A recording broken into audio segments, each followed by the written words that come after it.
एक शहर में एक युवक अपनी पत्नी और बूढ़े पिता के साथ रहता था। पिता अब बहुत कमजोर हो चुके थे, उनके हाथ कांपते थे, चलने में सहारा लगता था और खाना खाते समय अक्सर दाल गिर जाती या पानी छलक जाता। शुरू शुरू में बेटे ने ध्यान नहीं दिया, लेकिन धीरे धीरे उसे और उसकी पत्नी को यह सब खटकने लगा। जब भी मेहमान आते उन्हें शर्म महसूस होती। एक दिन बहू ने धीरे से कहा, पिताजी को अलग बैठाकर खाना दे दिया करें, सामने बैठते हैं तो सब गिरा देते हैं। बेटा चुप रहा, फिर उसने भी हामी भर दी।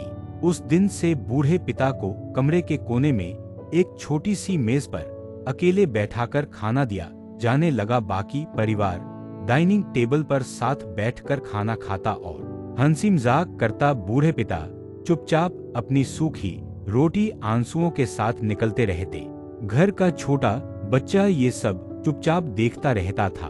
एक शाम बेटा ऑफिस से लौटा तो देखा कि उसका छोटा बेटा जमीन पर लकड़ी के टुकड़ों से कुछ बना रहा है।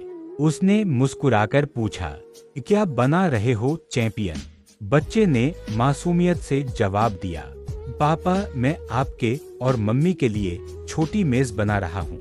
बेटा हंसा, हमारे लिए क्यों?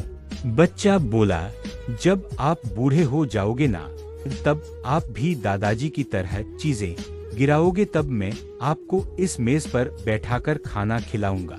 ये सुनते ही बेटे के हाथ से बैग गिर गया। उसकी पत्नी भी दरवाजे पर खड़ी सब सुन रही थी। दोनों की आंखें भर आईं। उन्हें पहली बार एहसास हुआ कि उनका बेटा वही सीख रहा है जो वे अपने पिता के साथ कर रहे थे।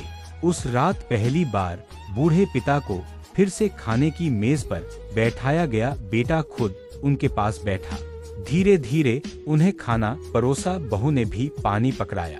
बूढ़े पिता के कांपते हाथों से दाल फिर गिरी, लेकिन इस बार किसी ने शिकायत नहीं की।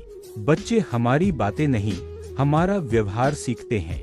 माता पिता का सम्मान करना सिर्फ संस्कार नहीं, आने वाले कल में अपने लिए बोया हुआ बीज है।